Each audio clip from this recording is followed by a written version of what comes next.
जय श्री राम। अब तक हमने सुना कि श्री राम के पास जब लक्ष्मण जाते हैं तो लक्ष्मण को देखकर श्री राम जी नाराज़ हो जाते हैं कि तुम सीता को अकेला छोड़कर क्यों आए।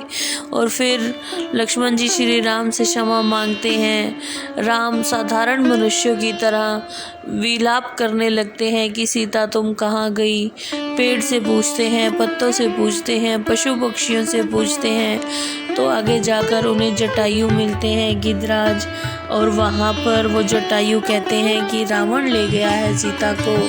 और फिर जटायु श्री राम जी के चरणों में अपना प्राण त्याग देते हैं। आइए अब आगे सुनते हैं श्री रामचरितमानस।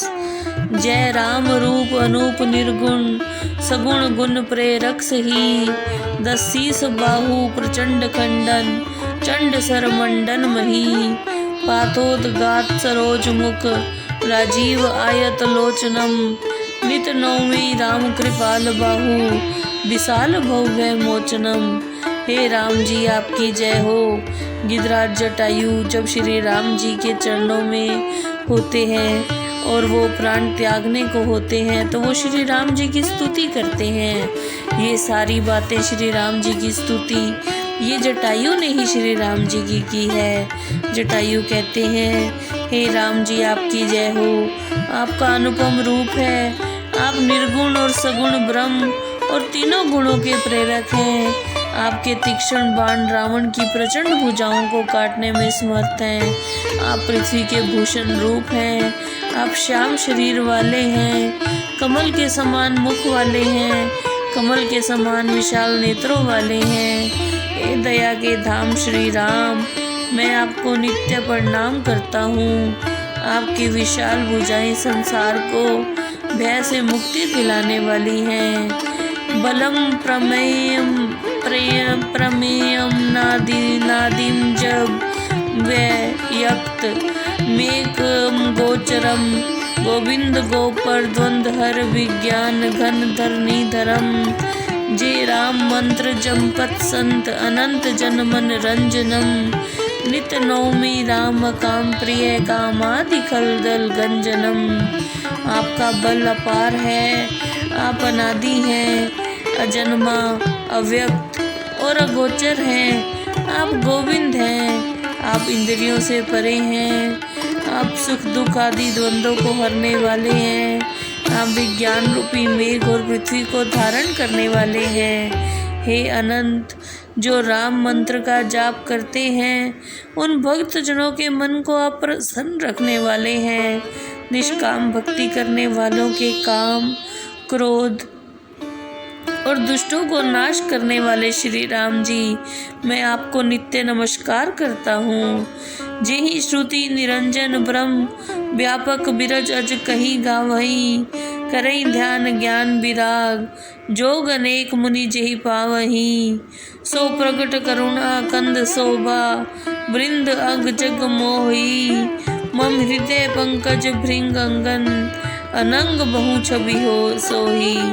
जिन्हें वेद निरंजन ब्रह्म सर्वव्यापक शुद्ध और अजन्मा कहकर गाते हैं। अनेक मुनिगण ध्यान, ज्ञान, वैराग्य और योग की साधना कर जिनको प्राप्त करते हैं, जिनके अंगों में कोटि काम की शोभा विराजमान है, वही दया के सागर, शोभा के धाम, चराचर जगत को अपनी माया द्वारा मोहते रहते हैं। श्री राम जी प्रकट होकर मेरे हृदय कमल में भ्रमर की भांति निवास करें। जो अगम सुगम सुभाव निर्मल, असम सम शीतल सदा। पयस्ती जम जोगी जतन, करी करत मन गोबस सदा। सो राम उमा निवास संतत, दास सब त्रिभुवन धनी।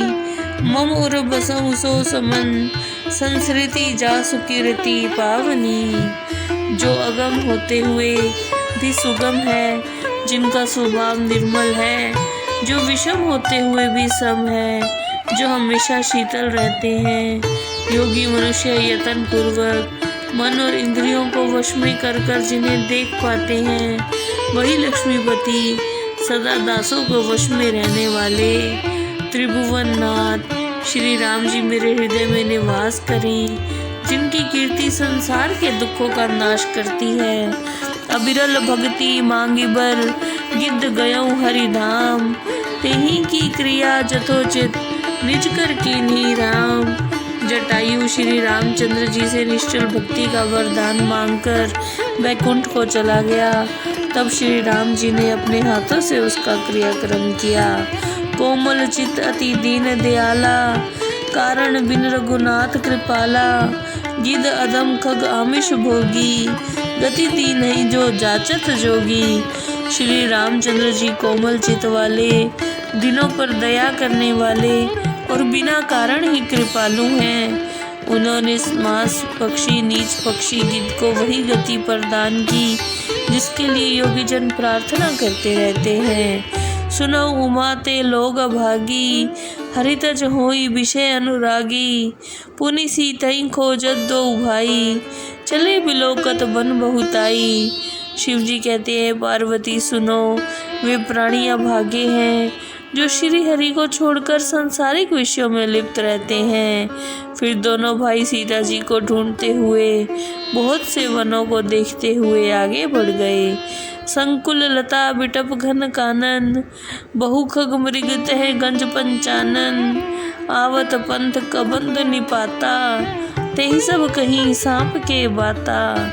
जहाँ अनेक लताओं और वृक्षों से भरे हुए सघन वन थे, जिसमें अनेकों पक्षी, हिरण, हाथी और जानवर रहते थे, वही रास्ते में आते हुए कबंद राक्षस को श्री राम जी ने मार दिया। तब उसने श्री राम जी को अपने श्राप की बात बताई। दुर्वासा मोहि दीनी शापा, प्रभु पद पेखई मिटा सो पापा। सुन गंधर्व कहूँ मैं तो ही, मोहि न सुहाई ब्रह्म कुल द्रोही। मुझे दुर्वासा ऋषि ने श्राप दिया था, वह आज आपके चरणों के दर्शन करने से दूर हो गया। यह सुनकर श्री राम जी बोले, हे गंधर्व, जो मैं कहता हूँ उसे सुनो। मुझे ब्राह्मण द्रोही बिल्कुल नहीं सुहाता। मन क्रम वचन कपट तजी, जो कर भूसुर सेव। मोहि समेत बिरंची सेव, बस ताके सब देव। मन वचन और कर्म से कपट को छोड़कर जो ब्राह्मणों की सेवा करता है, मेरे सहित ब्रह्मा जी, शिव जी और सभी देवता उसके वश में हो जाते हैं। सापत ताड़त पुरुष कहंता, विप्र पूजे अस गावई संता। पूजई विप्रशील गुणहीना, शूद्र न गुणगण ज्ञान प्रवीणा। संत लोगों का कहना है कि ब्राह्मण यदि श्राप दे, मारे और कठोर वचन कहे, तब भी उसकी पूजा ही करनी चाहिए। ब्राह्मण शील और गुणों से हीन होने पर भी पूजने योग्य होता है, परंतु शूद्र गुणों और ज्ञान में प्रवीण होने पर भी पूजनीय नहीं होता। कहीं निज धर्म ताहि समुझावा, निज पद प्रीति देखी मन भावा। रघुपति चरण कमल सिरुनाई, गयऊँ गगन आपन गति पाई। श्री राम जी ने अपना धर्म बताकर कबंद को समझाया और अपने चरणों में उसकी प्रीति देखकर वह उसके मन को बहुत प्यारा लगा।